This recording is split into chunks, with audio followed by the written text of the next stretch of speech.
My name is Madeline Harper, and I used to think that 10 years of marriage meant safety, security, trust. But one evening changed everything I believed. It was our anniversary, 10 years to the day since Ethan and I stood under a canopy of garden lights and promised each other forever. To celebrate, he took me to the Crescent, the city's highest and most luxurious restaurant. The kind of place where you don't just dine, you perform success. The chandelier sparkled like constellations, and the skyline stretched like a painted backdrop behind our table. I wore a navy silk dress, simple but elegant, hugging just enough to show I still cared. Ethan looked sharp as always, crisp black suit, dark tie, a hint of that cedarwood cologne I once found comforting. He smiled as I sat down across from him, but it didn't reach his eyes. "Happy anniversary, Mads," he said, lifting a glass of Cabernet. "To us," I replied, clinking his glass with mine. But even then, something felt wrong. It was subtle, a shift in his energy. His voice was smooth, almost rehearsed, but strained underneath, like a violin string pulled too tight. He glanced at his phone more than at me. His fingers drummed the table while I tried to ask about his day. Maybe he was just tired. Maybe I was overthinking it. But deep down, I knew the truth. Something had been off for months. Late-night calls he brushed off as client emergencies. Weekend meetings that popped up last minute. A growing coldness in his touch. Like the man who once stayed up all night helping me design my first pitch deck had disappeared. That night, under the glow of that perfect skyline, I felt lonelier than I'd ever felt in our 10 years together. I didn't know yet what he had planned. I didn't know this night would end in a hospital or that a glass of wine would change our lives forever. But I knew something wasn't right, and I was right. Looking back, the signs were there. They weren't loud or obvious. They were quiet, creeping things, easy to dismiss, easier to excuse, but they were real. Ethan and I had always been a power couple in the eyes of others. He ran an investment firm with a shiny office and designer suits. I built my consulting agency from scratch. People admired us, thought we had it all figured out, and for a while, we did. But over the past year, things had shifted. Ethan became distracted, less present. It started small, missed calls, vague answers about where he was, why he was late. I told myself he was just under pressure. Big clients, tight deadlines. I knew that world too well. Still, I couldn't shake the feeling that I was living with a stranger. He'd sit at the dinner table and barely touch his food, scrolling through his phone like it held a secret he couldn't share. When I'd ask about his day, his answers were clipped, guarded. "Same old," he'd say with a shrug. "You know how it is." But I didn't, not really. The intimacy we once had, late-night conversations, spontaneous weekend getaways, even small rituals like cooking together on Sundays, had disappeared. In their place was silence, or worse, politeness. Once I asked him if something was wrong, he looked up from his laptop, gave me a hollow smile and said, "No, babe, just tired." But I could see it in his eyes. He wasn't tired. He was elsewhere, emotionally gone. There was a moment a few weeks before our anniversary when I found a second phone in his gym bag. It wasn't locked, but when I opened it, it was wiped clean. No contacts, no messages, nothing but a home screen. I wanted to believe it was nothing. Maybe he was trying to separate work and personal life. Maybe it wasn't even his, but my gut said otherwise. That night, I lay awake next to him, staring at the ceiling, wondering how we got here. Two people under the same roof, living two different stories. And still, I didn't leave. I didn't ask the hard questions. I wanted to believe in us. Believe that this was just a phase, a rough patch. But sometimes what we call a rough patch is really just the beginning of an ending. I excused myself halfway through the meal, claiming I needed to freshen up. In truth, I just needed space. The tension at the table was unbearable, like sitting across from a mask you used to love. The hallway outside the dining room was quiet, dim lighting, polished marble floors, a soft jazz tune playing overhead. I leaned against the wall for a moment, closing my eyes. My heart was racing and I didn't even know why. That's when I heard someone say my name. Not ma'am or excuse me, but my actual name. "Mrs. Harper." I turned. It was the waitress who had been serving us all evening. She looked barely 20, her dark hair braided and tied back neatly. Her name tag read Sarah, but now her expression was different, tense, serious. She glanced nervously around before stepping closer. "I'm so sorry to bother you," she whispered, "but I need to tell you something." I blinked. "What is it?" Her voice dropped even lower. "I saw your husband put something in your wine." Everything inside me went still. She rushed to explain. "When you got up to go to the restroom, I was clearing a table nearby, so I saw him pull something from his coat pocket and drop it into your gown." Las. It dissolved fast.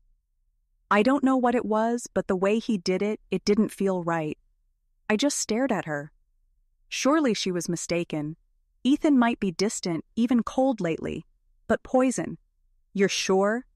"I'm sure," she said, eyes wide. "I've seen him here before. He always acts so careful. Calculated. I wouldn't have said anything if I wasn't absolutely certain." The hallway seemed to shrink around me. My breath caught in my chest. Sarah glanced toward the restroom door. "I have to get back before they notice I'm gone. I'm sorry. If it were me, I'd want someone to tell me." And just like that, she slipped away. I stood there frozen, one hand gripping the edge of the sink, the other still clutching my clutch bag like it was the only solid thing left in the world. I wanted to believe she was wrong, that Sarah had misunderstood, that Ethan had done something innocent, stirring sugar maybe, but deep down, I knew something was very wrong. And suddenly, the man I had spent 10 years beside wasn't just a stranger anymore.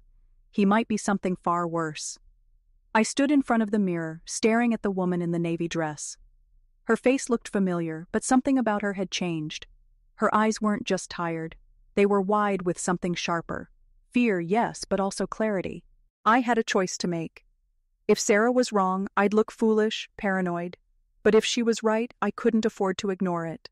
I took a deep breath, smoothed the creases from my dress, and stepped back into the hallway. The buzz of the dining room returned like background noise I could no longer pretend was beautiful. Everything felt louder now. Every laugh, every clink of glass, every flicker of candlelight. When I reached our table, Ethan barely looked up from his phone. "Everything okay?" he asked, slipping his phone face down. "Yeah," I said lightly. "Just needed a moment." He smiled. "You sure? You look pale. Headache." "Nothing serious." I sat down slowly, my eyes drifting to the 2 glasses of Cabernet still resting on the table. Mine was on the right where I had left it. His untouched was on the left. And somewhere inside one of them, a lie waited. I made my move casually, hiding it behind a stretch and a quiet laugh. I reached for my glass, then paused. "This wine's too good to waste," I joked. And in a single smooth motion, I slid his glass toward me and nudged mine to his side. He didn't notice. His eyes were back on his phone, his fingers tapping some urgent message. I took a small sip. It tasted rich, slightly dry, just like always, but the wine sat heavy on my tongue, the bitterness blending with dread. "To 10 more years," I said, raising the glass, my eyes locked on his. He looked up surprised for half a second, then smiled thinly and raised his own glass. "To 10 more." He echoed and drank deeply. I watched his throat move, watched the wine vanish, my own glass, his really, still half full. A strange quiet settled between us. I kept smiling even as every part of me screamed. Had I just made a huge mistake? Had I tested something that didn't exist, or had I just placed Ethan on a collision course with his own intention? I didn't know yet. But what I did know as I sat there holding the wrong glass in the right hand was that I'd stopped being passive. I was no longer the woman waiting to be acted upon. I was the one watching now, the one listening. And if he had tried to hurt me, then I had just turned his plan on its head. At first, nothing happened. Ethan leaned back in his chair, casually wiping his mouth with a linen napkin. He looked relaxed, too relaxed. The kind of ease that came not from comfort, but from belief that he was in control, that everything was going according to plan. I twirled my fork, forcing myself to appear calm, but my fingers trembled just enough that I had to keep them hidden under the table. I watched him carefully, every blink, every breath, every nervous glance at his watch. "So," I said, my voice light, "how's that big deal going, the one that's been keeping you up every night?" His eyes narrowed just slightly. "It's complicated," he said, his tone clipped. "Big stakes, high risk. You know how it is." I nodded slowly. "Sure, but you've always liked the high-stakes games, haven't you?" He didn't respond, just reached for his water and took a small sip. Then he glanced at my wineglass, his wineglass, and paused. "You're not drinking much," he said, tone casual. "Saving it," I replied, smiling sweetly. "This one deserves to be savored." His fingers drummed against the table again, faster this time, then slower. Then they stopped altogether. A few seconds passed, then he coughed. Just once. Dry. Quick. Then again. And again. My heart thudded in my chest as he brought his hand to his forehead. "You okay?" I asked, voice steady despite the storm inside me. "Yeah," he muttered, "just tired." But he didn't look tired. His face had lost its color. A thin sheen of sweat gathered at his hairline. His eyes blinked rapidly, unfocused. His hand trembled as he reached for his wine, my wine, but missed. The glass tipped, spilling across the table like dark blood on white linen. "Ethan?" I stood quickly, the chair legs screeching against the floor. He groaned, slumping forward. His body sagged as if the strings had been cut. Someone gasped behind me. A waiter dropped a tray. The dining room quieted, and suddenly all eyes were on us. "Call 911. I shouted. Sarah appeared out of nowhere, her face pale as chalk. She stared at Ethan, then at me. The man slumped at the table, my husband of 10 years, wasn't just unwell. He was unraveling, and I knew without a doubt that the glass he had meant for me had betrayed him instead. His plan had just failed, and I had just survived it. The emergency room was cold, not in temperature but in spirit, a kind of stillness that made time feel suspended. I sat alone in a plastic chair, my navy silk dress wrinkled and stained with Cabernet, the same wine that almost ended my life. Everything felt distant. The buzz of fluorescent lights, the hum of a vending machine, a local news anchor murmuring from a wall-mounted TV no one was watching. I hadn't called anyone. Who would I call? My parents were retired in Florida. My coworkers thought I lived a picture-perfect life. I wasn't ready to explain that my husband might have tried to poison me. My hands were clenched in my lap, still trembling. I kept replaying the scene, the way he'd looked at my glass, the way his body began to fold in on itself, the way I'd stood there watching. A door opened. A doctor in a white coat stepped into the waiting area, scanning the room. "Mrs. Harper?" she asked. I stood, my knees slightly buckling. "I'm Dr. Patel," she said, guiding me to a quieter corner. "Your husband is stable, but he's under sedation. He ingested a high dose of a controlled sedative, diazepam. Not the over-the-counter kind. This was heavily concentrated, possibly lethal if left untreated." My mouth went dry. I swallowed hard. "I think that was meant for me," I said quietly. Her brows lifted slightly, but she didn't interrupt. "A waitress warned me. She saw him put something in my drink, so I swapped our glasses." Dr. Patel nodded slowly, her voice calm. "That would explain it. The dosage in his system was far beyond what's safe. He's lucky you acted when you did." I looked away, my throat tightening. I didn't even know for sure. I didn't want to believe it. She set her clipboard against her chest. "We'll need to involve the police. This isn't just a medical emergency. It's a legal matter now. You did the right thing." The right thing. Was that what it was? I felt like I was drifting between two versions of reality. One where my husband was my partner, my protector, and one where he had quietly planned to eliminate me. All for what? Money, control. I sat back down, this time not to wait, but to gather myself.